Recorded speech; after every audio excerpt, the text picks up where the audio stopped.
And I know you're in the States, you're in New York, so I've got to ask you about your opinions in regards to Robert F. Kennedy Jr.'s, his introduction into the government, and how 2 years ago this guy was deplatformed. He was a quack. You couldn't, he and now he's like at the highest official in American health. Like it's a unbelievable story. It But is. looking forward, looking to the future, looking for the solutions, because we just want people to be healthier and happier, and live wonderful lives, and pass it on to their kids. That's what we want. But how do you see what's your do you see a alignment in like what he's doing in his I've never administration? been more aligned with a human being in my entire life. Ooh, I will tell you this, and I don't make it a point to be political ever. I'm just not that person. I am a person who is passionate about health and wellness, and so is RFK Jr. In fact, he has, like you were just saying, risked his reputation as a Kennedy. That is pretty much as close as you come to royalty in America. yeah. And he comes from a family. People forget. And he has been bashed. He has been criticized. He has been attacked. This man cares about health and wellness for Americans. Yeah.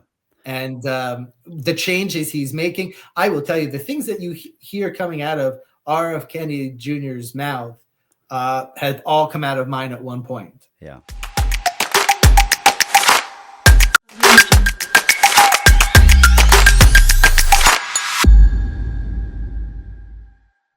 Hello all, and welcome to Truehope Cast, the podcast where we dive deep into the powerful connection between mental and physical health. In a world that's both beautiful and wild, we're here to bring you motivation, inspiration, knowledge, and real solutions for living well, body, mind, and soul. I'm your host, Simon Brazier, and today's episode is going to shake up how you think about medicine, healing, and the root cause of chronic disease.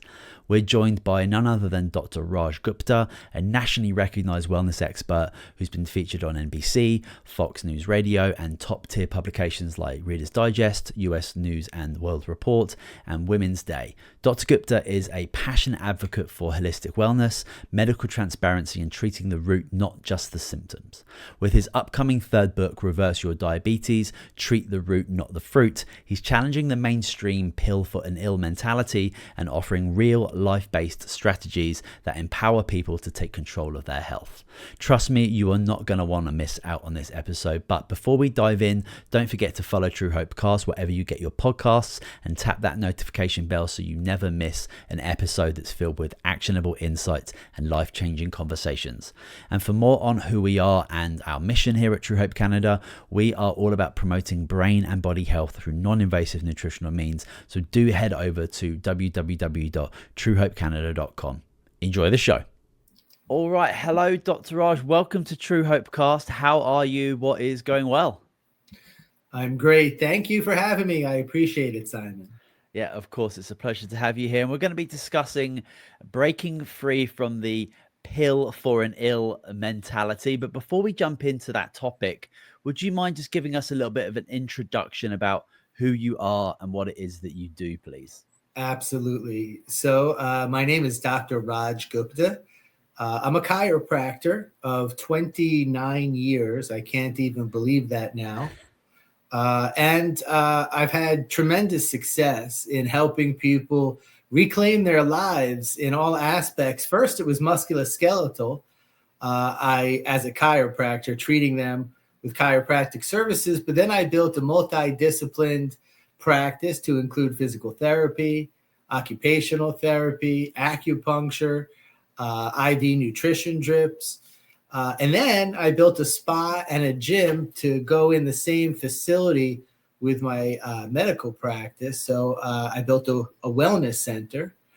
And then I built another, and then I wrote some books on how to build wellness centers. And somewhere along the way, about 10 years ago, I was exposed to, from another colleague, functional medicine, which is actually getting to the root cause of chronic diseases. And Simon, it's like I fell in love with another. I never looked back. I mean, I'll tell you, when you're able to getting to the pill for an ill society, When you're able to help people reduce and then eliminate medications, that was it for me. There was no better feeling that I've ever had. And I don't think I ever will. I have a passion for it. So I began helping people reclaim their lives by identifying the root cause of why they have high blood sugar to begin with. So, question, during that journey when you have been, you've been practicing and working and building wellness centers and doing so much for individuals and I guess the community, and then you are introduced to functional medicine, like who introduced that to you and why did it, what you use the word, what did you fall in love with that, and how and why had you not maybe heard about that beforehand with through all your training and experience? Well, sure. I still think that to this day, 9 out of 10 people do not know that type 2 diabetes is reversible. That's well documented worldwide. But if you don't know, it's probably because it was intended for you not to know. There's big money in keeping people on medications. They are creating lifetime customers, the pharmaceutical company. So how I found out about this is as I grew in my field, within my field, I became a leader within the field, and I had the unbelievable opportunity to speak at chiropractic conventions and join many of these high-level think tank mastermind groups. And it was there that I was exposed to some colleagues who had been on Netflix specials, others who have been reversing chronic diseases, not just diabetes, but underactive thyroid, working with autoimmune diseases, cognitive decline, which is actually known as type 3 diabetes. And I was blown away. And I started to speak and learn more through my colleagues. And then through one of these mastermind groups, I met with Dr. Amen. Dr. Amen is a leader in the functional medicine field who specializes in cognitive decline. My wife, who is an occupational therapist for 20 years, after hearing Dr. Amen, and I at this point had been doing functional medicine for a couple of years, she stood up and told Dr. Amen. We were in a small group. We were so fortunate. There's probably about 10 of us in this group listening to Dr. Amen speak and tell his story. My wife stood up and said, "That's it. I'm going back to school." She became a nurse. The next day, she was enrolled to become an RN and then an NP. And now she's beginning a new career in functional medicine as well.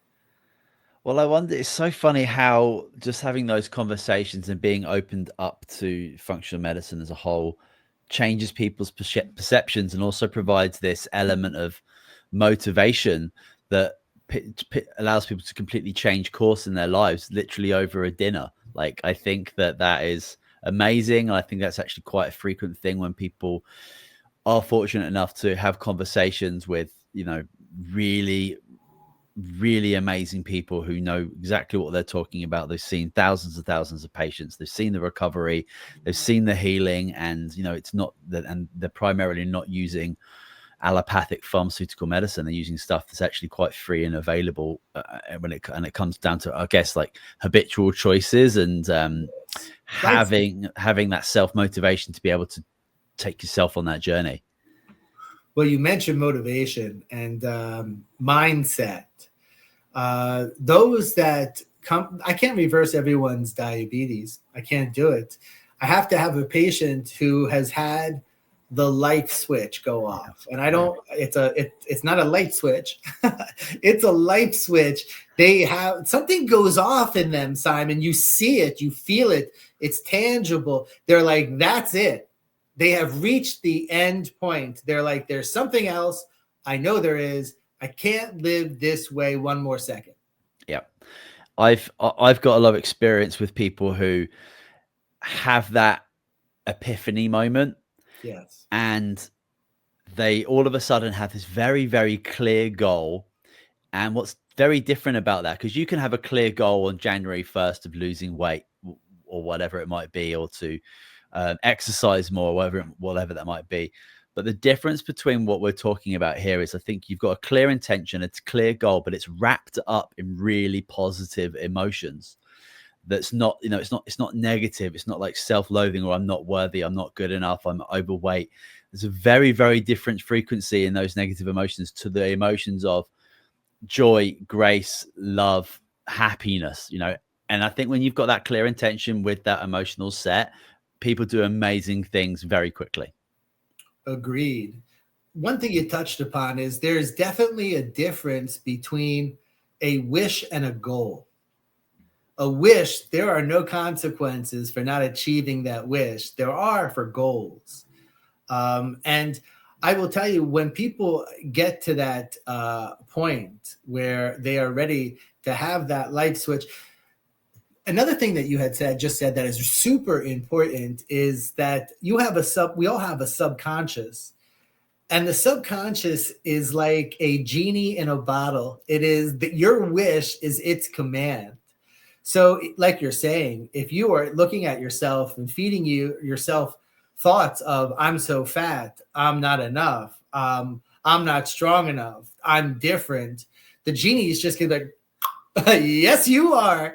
So you have to be very conscientious of your thoughts. You have to tame and quiet down your subconscious, which is trying to keep you safe. But the definition of safe for the subconscious is no change. Mm-hmm. And, expecting a different result from doing the same thing over and over again, that's the definition of insanity. So you have to convince your subconscious that it's actually more dangerous and life-threatening to stay where you are than to make that change. Yeah, beautifully said, beautifully said. And I've looked through your website, looked through some of your content, and you often talk about treating the root, not the fruit. So I wonder if you could maybe unpack what that means and how the pill for an ill mindset really misses the mark when it comes to real healing. It sure does. You are absolutely correct. So what happens is there's a reason that people have the diagnosis of type 2 diabetes.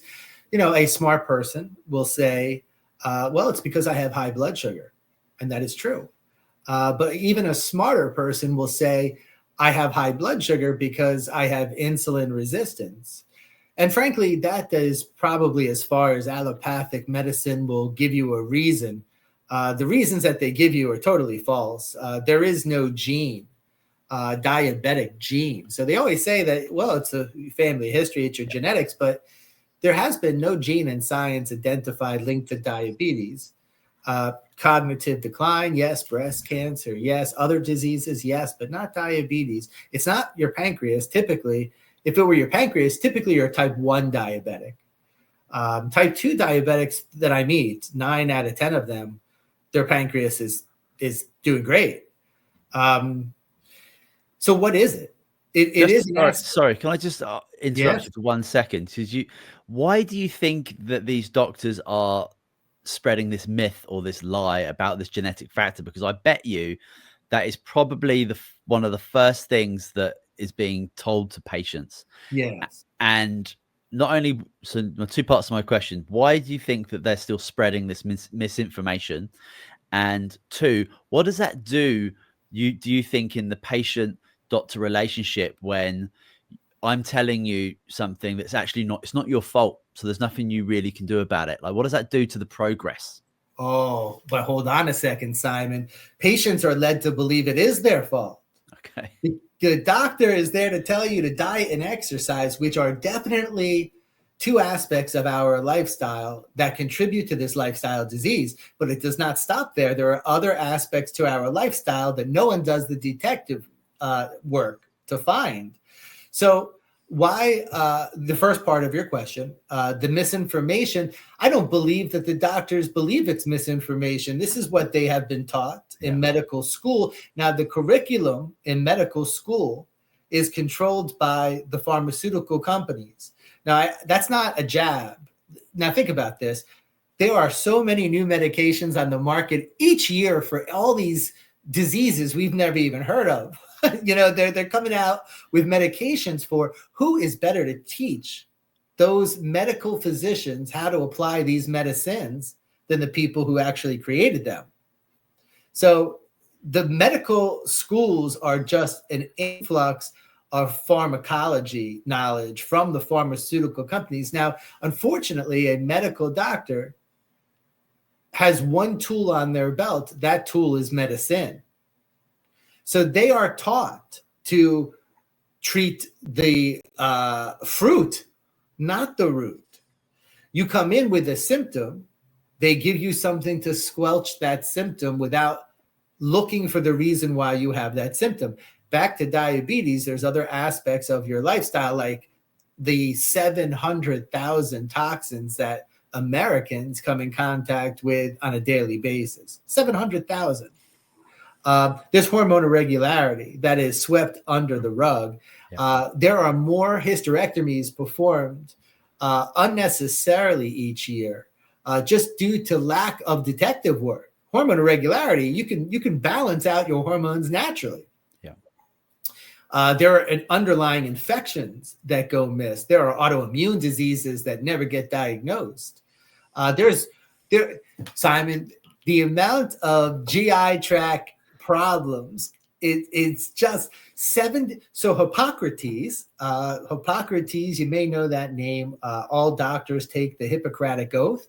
Hippocrates was the father of modern medicine, and this guy believed that all disease came from the gut.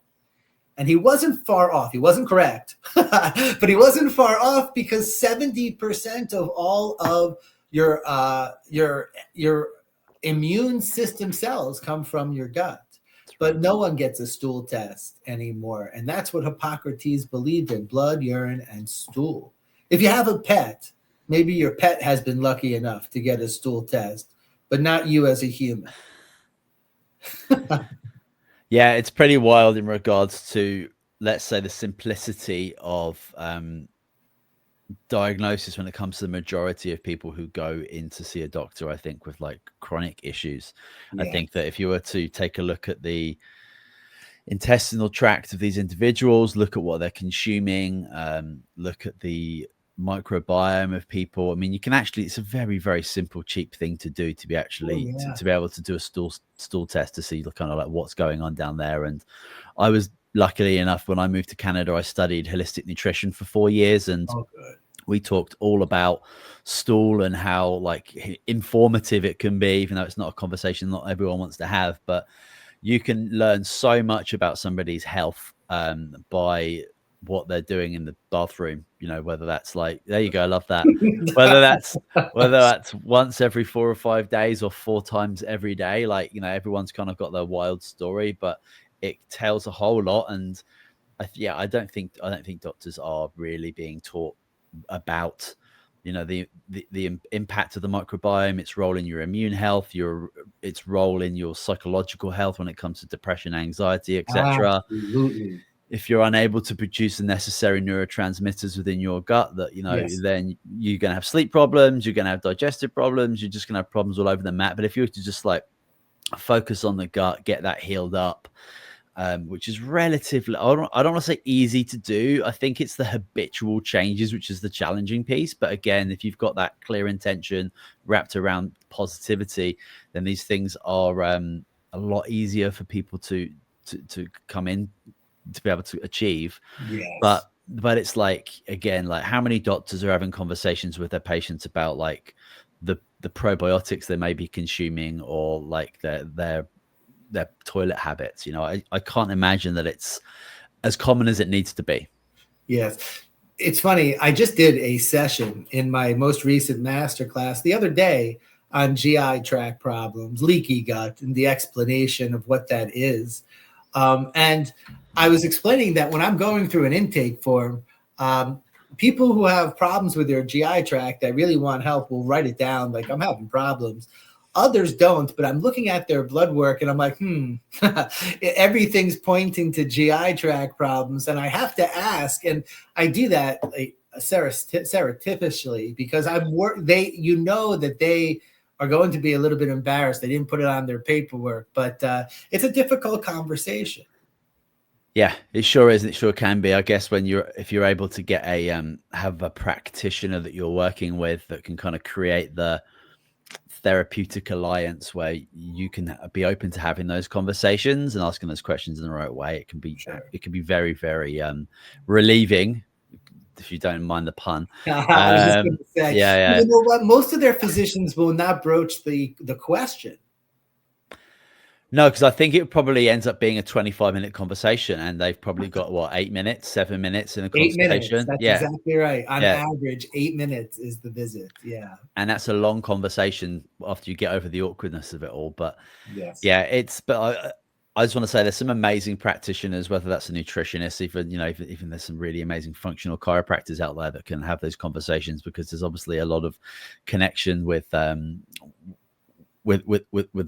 bones, with the spine, with the body, with alignment, all connecting up with everything we're kind of talking about here. And it's natural for chiropractors to get into functional medicine. As a chiropractor, I was taught also to get to the root cause. Also, there's a reason why someone's getting headaches on a regular basis, and it's certainly not due to a lack of Tylenol in their body.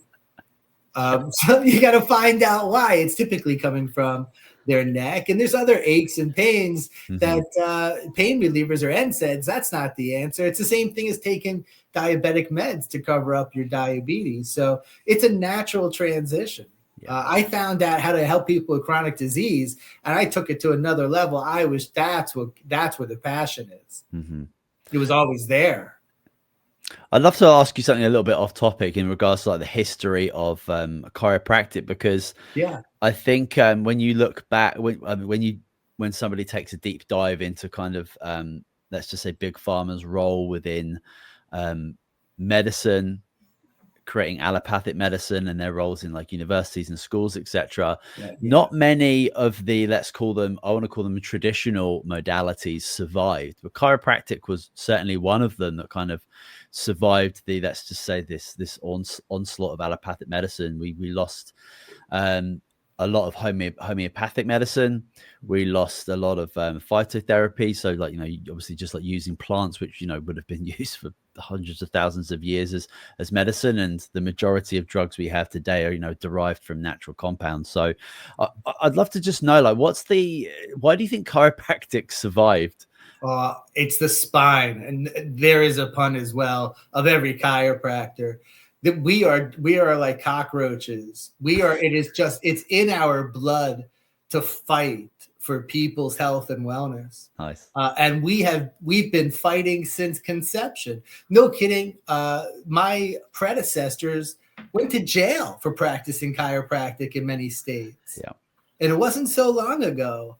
I remember it's changed a lot. There's been a lot more acceptance of chiropractors in my career from beginning to current time. When I had first graduated, I almost had to defend myself and defend chiropractic, I felt. Now people get what we do. There's even less people. I mean, for a lot of people to hear that I, as a chiropractor, are helping people reverse their diabetes, that's a bit of a stretch for some. But for others, they're like, that makes sense. Though, I think it's 1 in every 27 people see a chiropractor, and I'm hoping that changes. We're primary healthcare doctors, and we're going to look for natural solutions prior to having to resort to allopathic medicine. I think the more options people are able to have, and not obviously not everything is accessible when it comes to finances, and even just if you live in rural areas, you might not have a holistic nutritionist or an acupuncturist or a TCM practitioner. So that I think, especially living in British Columbia, like there's a lot of these practitioners around, and they are accessible, and some of them do like community pricing, which is just amazing. But it can be tricky. And I think if I was in the role of trying to make as much money as I possibly can as in the pharmaceutical industry, eliminating the competition would no, that's business. That's business 101. Oh yeah.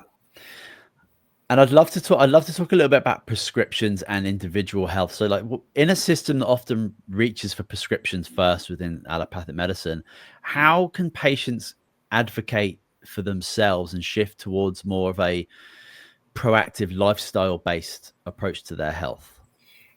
I think that there's a trend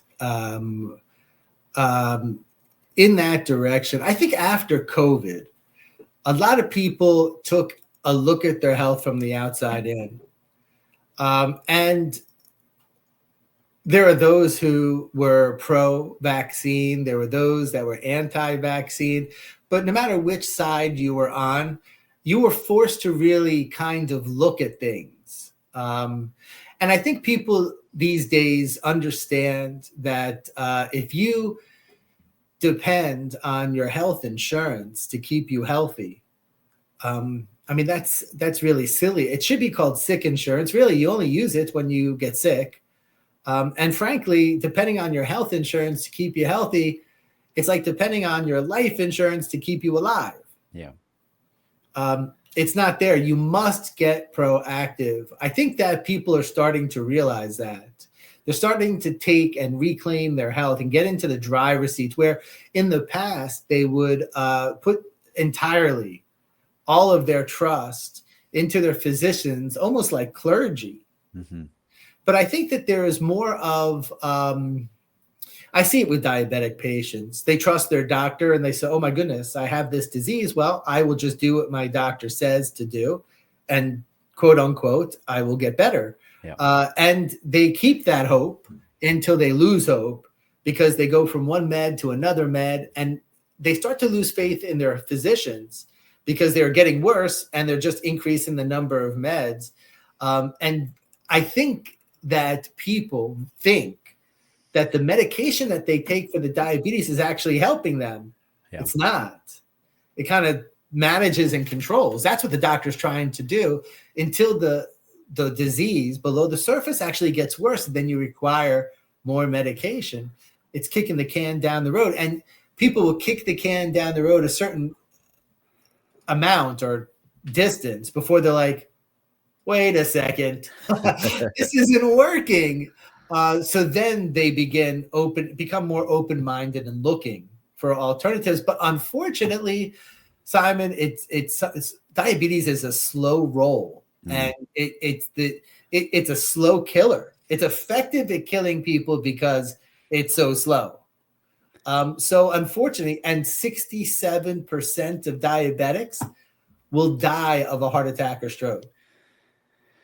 Yeah, it's really sad. And we mentioned it at the top of the show that there's an industry that is heavily profiting on people being insulin resistant. And if people were to become healthy and were to reduce those numbers to 5% of the American population had insulin resistance, that's probably, I don't know, 40, 50 billion a year that a company is not making, which at the end of the day, like when you're talking about a corporation, a body, it's not a human person making that decision. They're making the best interest that they can for their shareholders, their stakeholders, to make money. It's a really sad state of affairs, but it's the reality that we've created. It is broken. It is a broken healthcare system. It is affecting Americans. We are 37th in world health. It's, you know who's 36? Costa Rica, and they are a third world country. Yeah, it's funny, but not. It's a pill for an ill society, and it makes money on keeping people sick. So the biggest thing that gets my goat, Simon, this is where I'm hoping for change. Health insurance pays for all those medications. They pay for amputation. The number one reason for amputation, blindness, kidney replacement, and dialysis is type 2 diabetes, all of which are covered by insurance. But teaching you a healthy lifestyle, doing the detective work to find out what the true cause is, and then providing supplementation, none of it's covered. No. So it's difficult. Yeah, that's a bit of a disaster, really. Yeah. Yes. I'd love to talk to you about micronutrients and supplementation. Two of our products here at Truehope Canada. So our flagship product is a broad spectrum micronutrient formula. It's 36 ingredients. It's actually the most studied micronutrient formula on the planet. And what we have found, when it comes to diabetes, that is, people who are, let's just say, overweight, have type 2 diabetes, a lot of these individuals are sleeping badly, they've got very low energy levels, and they're depressed, they're anxious, and they have mental health problems. And they find our product, they find Empower Plus, which has predominantly been studied for such things as depression, anxiety, bipolar disorder, schizophrenia, very serious psychological disorders. And they take this product not for their insulin resistance or their weight issues, but they take it to try and help them deal with their mental health problems. And they take this product, and because it's formulated in such a way, it's chelated for 4 days. The industry standard is 4 hours. So our minerals are getting into people's brains and re-nutrifying them. And very quickly, they start to feel significantly better. And then they're interested to look at what other products we have. We have 5 other products, but one that we often get them on is inositol, or myo-inositol, which obviously has a significant amount of research for increasing insulin sensitivity and getting a hold of controlling glucose. And then when they're to combine the two products together, like they start to lose weight, they actually start to reduce the cravings that they have for certain foods, because their brain is being fed in a let's just say positive way because of the micronutrients that they're being taken. And it's just remarkable to see that in a very short period of time, people's psychology begins to change, and their mindset around what they're eating and how they're eating, it reverses in quite a miraculous way. And I just wanted to get your opinions, your experience in regards to maybe some of the more overlooked micro and even macronutrients, I guess. And what do you think about that? Yes, for sure. We provide micronutrients for our patients, for sure. In addition to finding the root cause and eliminating the insult, we nurture people's organs with nutrients. So yes, it's a crucial part. But I think there's several parts: micro nutrients and macronutrients. Vitamins and minerals are very important. You need to supplement your diet. We don't get it from the food any longer. Yeah. Our food has been stripped of all vitamins and nutrients over the years. So we do need to supplement our diet no matter who we are. But supplementation, I don't believe, is enough. We also, so it will certainly help. Yeah. And your micronutrient sounds, that your formula sounds fantastic. And I suspect it addresses some gut imbalances because it's helping with mental health. And when you're talking about it affecting glucose and insulin receptors, of course, so that's going to help your body work again. But the reason why it stopped working is and created insulin resistance is because I liken the mitochondria, the powerhouse cell of the body that it takes the food we eat and the energy, the air we breathe, and it mashes it together and converts that into energy for us, ATP. So I think that the mitochondria is a stud, but it only likes one type of fuel. And if it's the wrong fuel, like toxins or hormone irregularity or infections, trying to get into the mitochondria, that's when it puts up walls of resistance to allowing those cells into its cell, the mitochondria.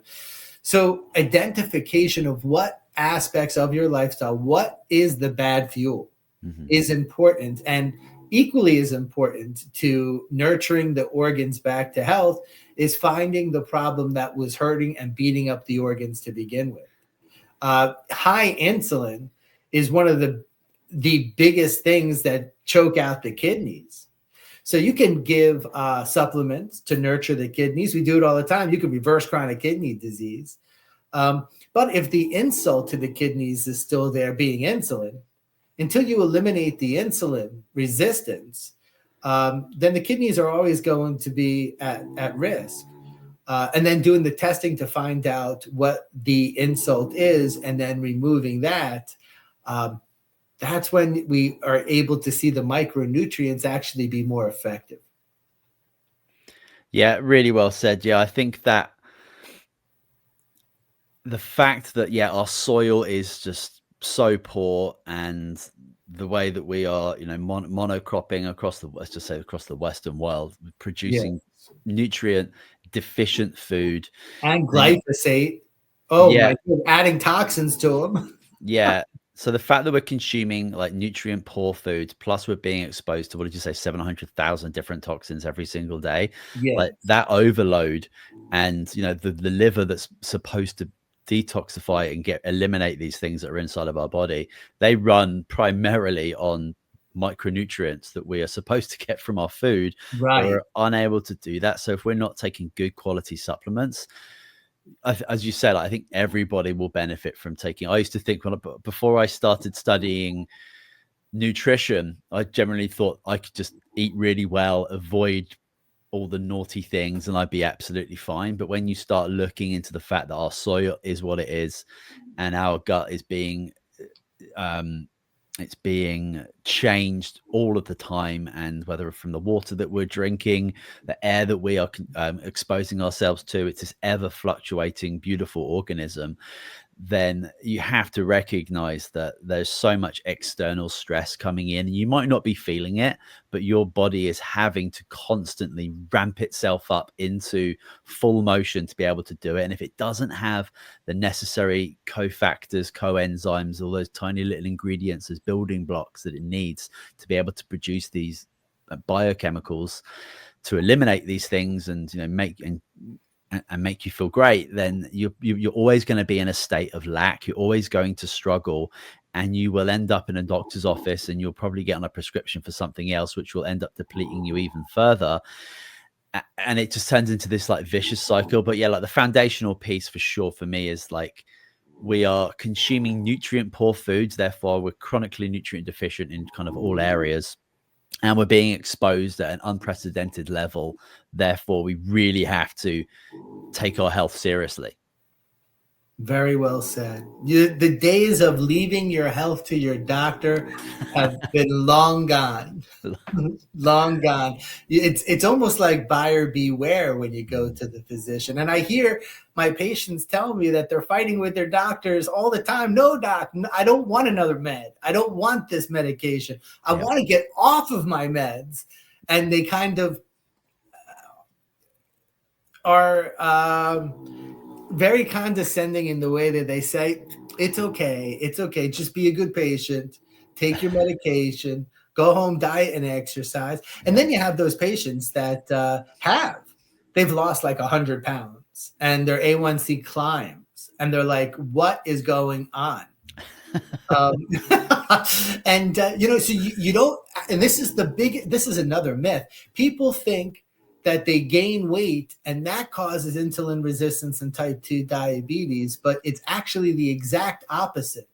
You get insulin resistance first that causes you to gain weight. Mm-hmm. I don't have it up right now, but I have a picture of myself 28 years ago, 80 pounds heavier. Yeah. I was a size 36 or 38 waist. I'm now a 33. I lost 80 pounds. I put 10 pounds back on in muscle. And there was a point where I never went to the gym. In fact, I didn't like people named Jim, but I I had the light switch go off. I did a detox on a dare. One of my colleagues said, and I wanted to prove that they did not work. And in a 10-day detox, I lost 19 pounds. So I explained to people that it wasn't me fat that made me toxic. Yeah. It was the toxins that made me fat. So when I got the toxins out, guess what went with it? So people got it all wrong. They've been led to believe that it's their fault. They give up. They hate going to the doctor. Simon, so many patients of mine tell me that they dread going. They sit in their car and they cry. Oh. It's awful. It's awful. Yeah, and I try to have sympathy for the doctors, because they're obviously trapped within a dogma, within an ideology in which they've sacrificed a lot of their time and their entire lives. Their They don't entire want it lives. to be wrong. No, and then you see people who do break out of that system and do, let's say, they whistle blow and they take an alternative route. And I have these conversations with people about, who are kind of on the other fence of COVID, who don't think these individuals are credible. But I'm like, these are the people that are standing up. They're saying what they truly believe after lots of experience, and they've got absolutely nothing to gain from it. In fact, they lose their reputations. They lose their medical practice in some cases, and they are, they don't have any money, but they're still like they're being true to their Hippocratic oath, and they can't kind of live in that ideology which is not putting patient and health first. And it can be a challenging thing to navigate around, because we've been kind of programmed and taught from a young age, when you play doctors and nurses when you're 4 or 5 years old, that's where you go when you're sick and there's no other kind of alternative. It's deeply ingrained, but I don't know. I feel maybe there's a little shift happening. I think so. I feel it as well. Yes. Cool. People are fed up. Yeah. They're sick and tired of being sick and tired. Yeah. And I know that sounds so cliche, but it is true. Super accurate, though. It's super accurate. Mm-hmm. And I know you're in the States, you're in New York, so I've got to ask you about your opinions in regards to Robert F. Kennedy Jr.'s, his introduction into the government, and how, 2 years ago, this guy was deplatformed. He was a quack. You couldn't, and now he's like at the highest official in American health. Like it's an unbelievable story. But looking forward, looking to the future, looking for the solutions, because we just want people to be healthier and happier, and and live wonderful lives, and pass it on to their kids. That's what we want. But how do you see? What's your do you see an alignment in like what he's doing in his administration? I've never been more aligned with a human being in my entire life. I will tell you this, and I don't make it a point to be political ever. I'm just not that person. I am a person who is passionate about health and wellness, and so is RFK Jr. In fact, he has, like you were just saying, risked his reputation as a Kennedy. That is pretty much as close as you come to royalty in America. Yeah. And he comes from a family. People forget, and he has been bashed. He has been criticized. He has been attacked. This man cares about health and wellness for Americans. Yeah. And the changes he's making, I will tell you, the things that you hear coming out of R.F. Kennedy Jr.'s mouth had all come out of mine at one point. Yeah, I think that for a lot of people, hearing him talk about anything is relatively new. Maybe even the last year, probably 99% of people have been hearing about him. But if you've been tracking him for, let's say, 5+ years, yes. I think we're so lucky with like long form conversation podcasts, where you're able to actually listen to an individual hold themselves and converse and be challenged, and in like a 3-hour setting, in like a Joe Rogan interview, for example. I feel like most people are able to recognize whether that person is full of BS or not, whether they're authentic or not. And when you watch enough of that content and take that in, I feel like you end up aligning a lot with what those individuals are saying, just because you feel that they're being truthful and they're being authentic. They're being open to their own mistakes. They're open to changing their mind.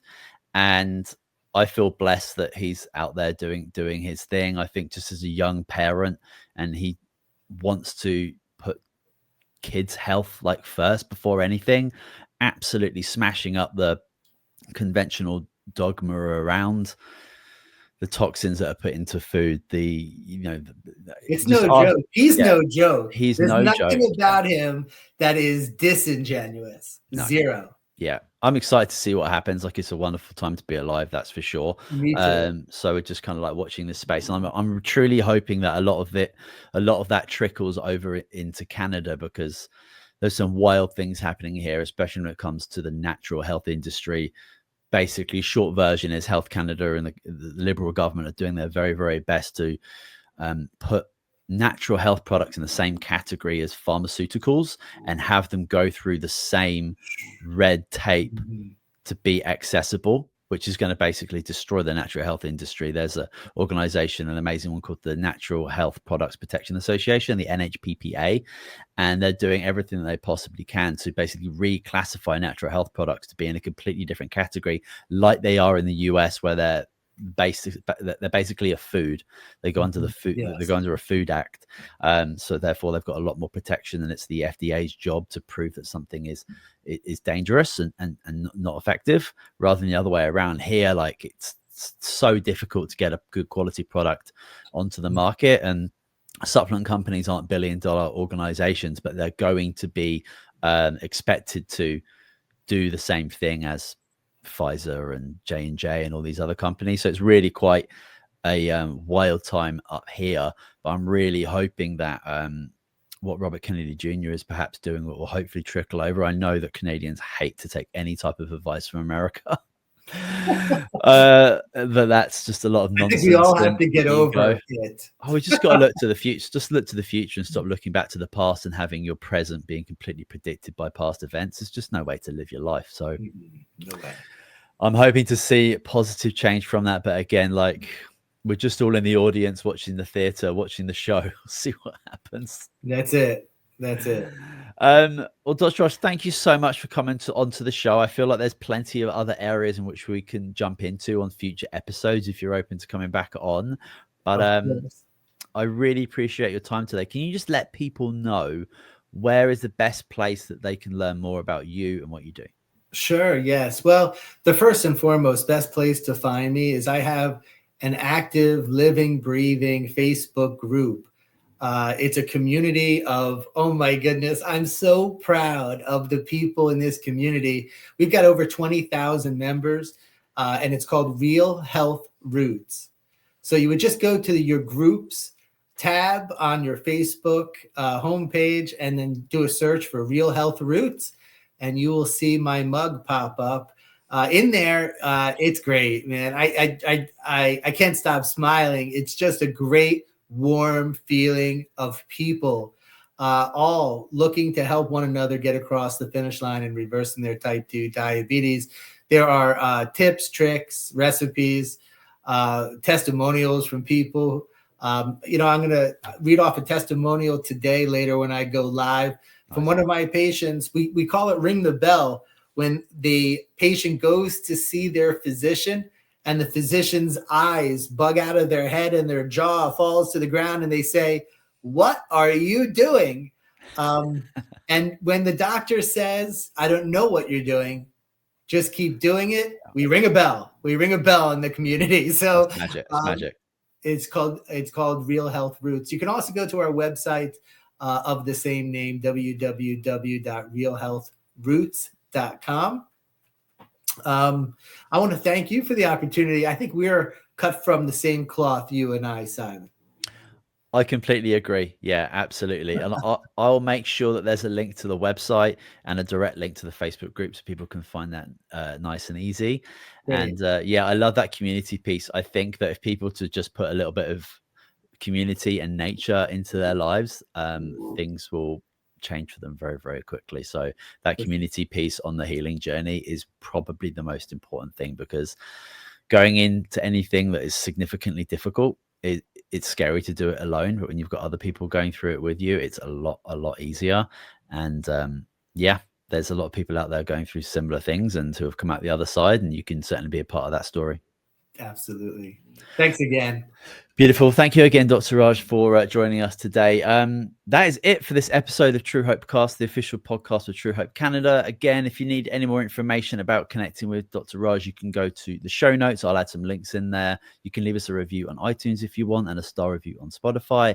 That is it, though, for this week. We'll see you soon.